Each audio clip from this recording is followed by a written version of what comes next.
کس کی پوجا پاٹ کرو گے؟ حضرت یعقوب کی نگاہ میں اہمیت ہے ایمان کی، دین کی، تسلی چاہتے ہیں کہ میں دنیا سے رخصت ہوں تو اس تسلی کے ساتھ رخصت ہوں کہ میرے بیٹے صحیح دین پر قائم ہو۔ میں کئی مرتبہ عرض کر چکا ہوں، کچھ نئے لوگ آئے ہیں تو وہ انشاءاللہ لطف اٹھائیں گے۔ حضرت یعقوب علیہ السلام کو 40 سال کے بعد خوشخبری ملی آپ کا یوسف زندہ ہے۔ کتنے سالوں کے بعد؟ رو رو کے آنکھیں سفید ہو گئیں۔ ہر باپ کے لیے اس کا بیٹا یوسف ہی ہوتا ہے، ہر باپ کے لیے، اور جس کا بیٹا واقعی یوسف ہو، اللہ نے آدھا حسن اس پہ نچھاور کر دیا ہو، ذہین بھی ہو، فتین بھی ہو، فہیم بھی ہو، ذکی بھی ہو، پھر حکیم بھی ہو، اور وہ جدا ہو جائے، 40 سال اس کا پتہ نہیں چلا، 40 سال کے بعد اطلاع آئی آپ کا یوسف ہو زندہ ہے۔ کرتا مصر سے چلا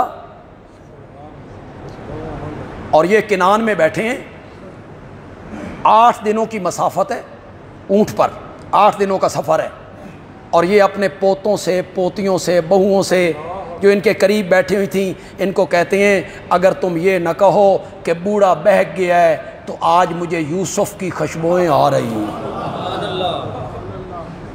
آج مجھے یوسف کی خوشبوئیں۔ میں نے پچھلے جمعے آپ سے ایک آخر میں وعدہ کیا تھا کہ میں آپ کو معجزے کے متعلق بتاؤں گا۔ معجزہ بیان کر کے لوگوں کے عقیدے خراب ہوتے ہیں، وہ تصویر کا ایک رخ دکھاتے ہیں، دوسرا رخ نہیں دکھاتے، دوسرا رخ دکھائیں حقیقت سامنے آ جائے۔ معجزے میں معجزے نبیوں کے برحق ہیں،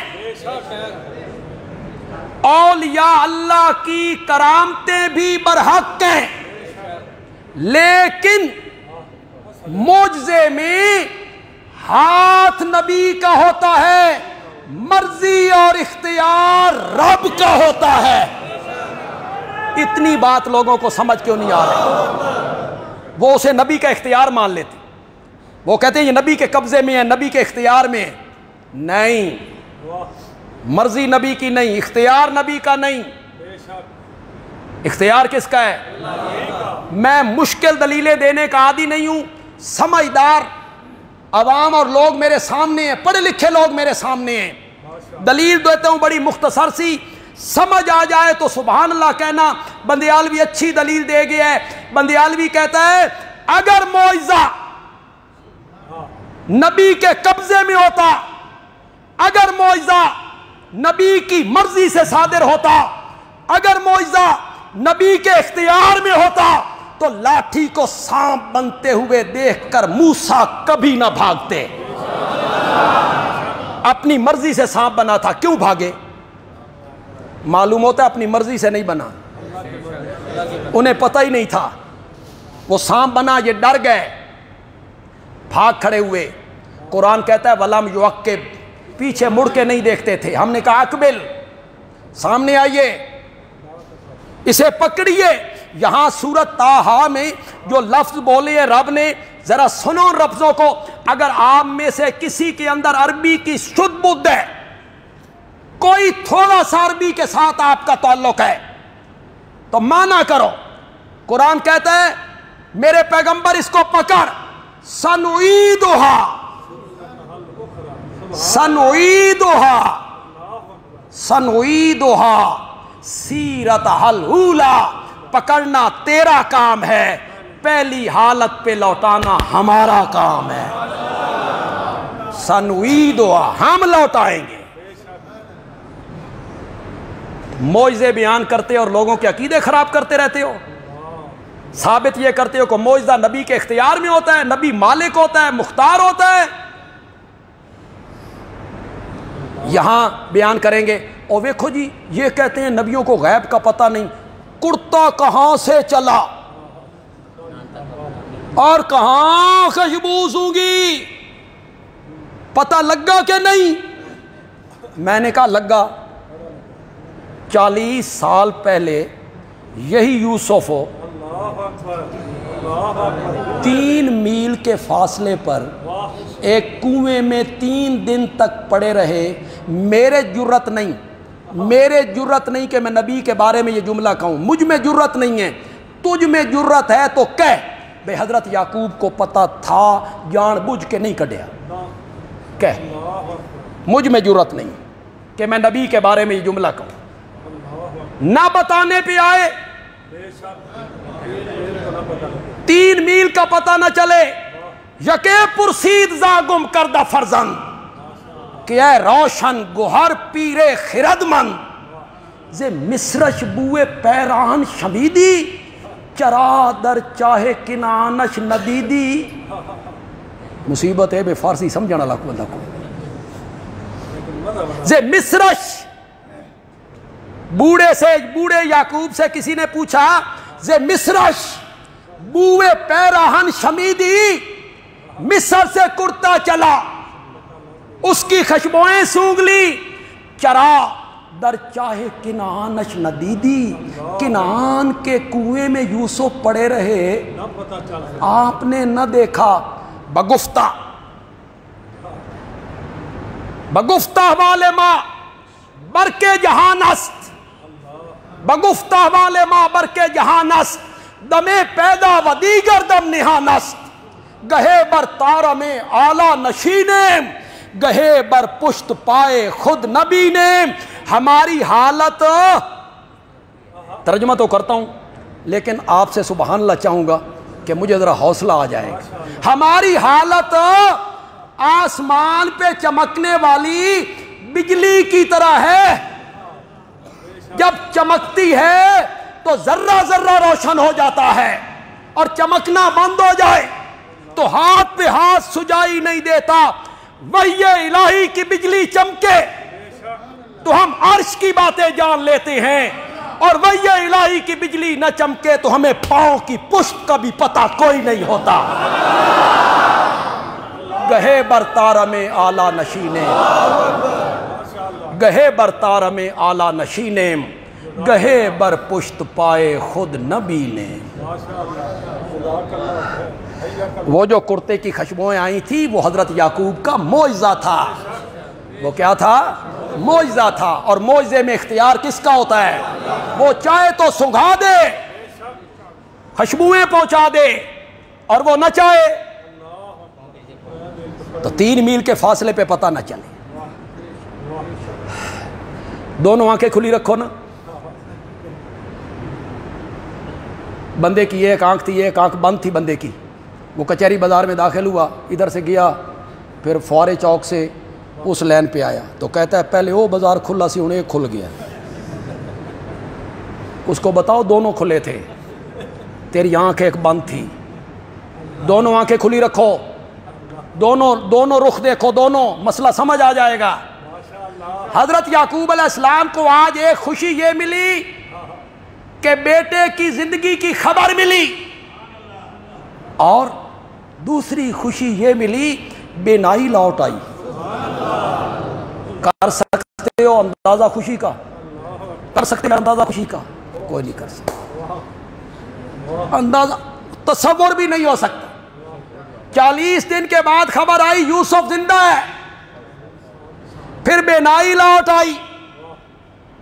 یوسف کو دیکھیں گے تو خوشخبری لانے والے بندے سے حضرت یعقوب نے پوچھا ہوگا یوسف جیندہ ہے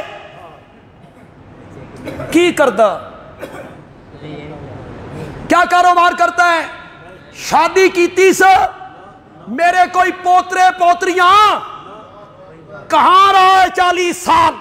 نہیں پوچھا۔ میں عربی پڑھوں گا لیکن اتنی آسان عربی ہے، پڑھوں گا بھی لہجے کے ساتھ، آپ سمجھ جائیں گے کہ اس کا معنی کیا ہے۔ حضرت یعقوب خوشخبری لانے والے کو کہتے ہیں الا ای دین ترکتہ، مجھے یوسف کی زندگی کی خبر دینے والے، مجھے یہ بتا میرا یوسف کس دین پر ہے؟ نبی کی نگاہوں میں فکر ہے تو کس کی ہے؟ یہی تو آپ کو سمجھانا چاہ رہا ہوں، اولاد کے بارے میں فکر کرو تو دین کی فکر کرو، یہ صحیح مسلمان بنے، ان کے اخلاق بہتر ہوں، یہ حلال کھائیں، ان کے ذہن میں یہ بٹھاؤ اس وقت کہ حلال کھانا ہے، چاہے روکھی سوکھی کھا لو لیکن کھانا حلال ہے۔ بچوں کو سمجھاؤ حرام نہیں کھانا۔ الا ای دین ان ترکتا ہوں، کس دین پہ چھوڑا؟ تو جواب دینے والے نے کہا الا دینک و دین آبائک اسحاق و اسماعیل و ابراہیم، اسی دین پر جس پر آپ ہیں، اسی دین پر جس پر آپ کے آباء و اجداد تھے، دین توحید، اسی دین پہ چھوڑا ہے۔ اب سنو ذرا جملہ حضرت یعقوب کا، پھر عربی میں پڑھوں گا لیکن آسان پڑھوں گا، آپ کو سمجھ آ جائے گی۔ جب یہ پتہ چلا میرا یوسف صحیح دین پر ہے، دین توحید پر ہے، تو کہتی ہیں الان تمت النعمت، ہون نعمت پوری ہوئی نا۔ یوسف کی زندگی کی خبر ملی، نعمت پوری نہیں ہوئی، بینائی لوٹ آئی،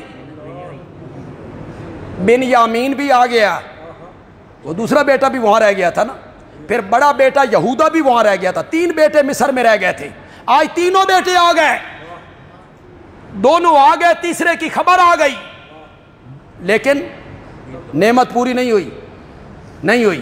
جب پتہ چلا کہ میرا بیٹا صحیح دین پر ہے تو کہتے ہیں الان تمت النعمت، ہن نعمت پوری ہوئی نا۔ اولاد کے بارے میں فکر مند ہونا چاہیے کہ میری اولاد دیندار بنے، میری اولاد کو جائز ناجائز کا پتہ ہو، چھوٹی چھوٹی باتوں پر اپنی اولاد کی تربیت کیا کریں۔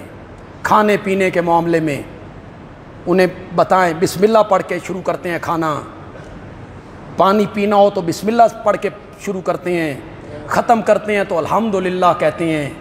بچے کا دل بڑا کوڑا سا کاغذ ہوتا ہے، جو نقش کرتے چلا جاؤ گے نقش ہوتا چلا جائے گا، لیکن آپ توجہ تو کریں، بچوں کی مائیں توجہ کریں، ان بچوں کی تربیت کرو، پھر تھوڑے سے باشعور ہوں، انہیں حلال حرام جائز ناجائز کے بارے میں آگاہ کرو، رزق کے حرام سے اتنی نفرت دلا دو جس طرح خنزیر کے گوشت سے دلاتے ہو۔ خنزیر کا گوشت کھاتا ہے کوئی؟ تو جس طرح خنزیر کا گوشت حرام ہے، غلط طریقے سے کمائی کرنا بھی اسی طرح حرام، رشوت کا کاروبار اسی طرح حرام، سود کھانا اسی طرح حرام۔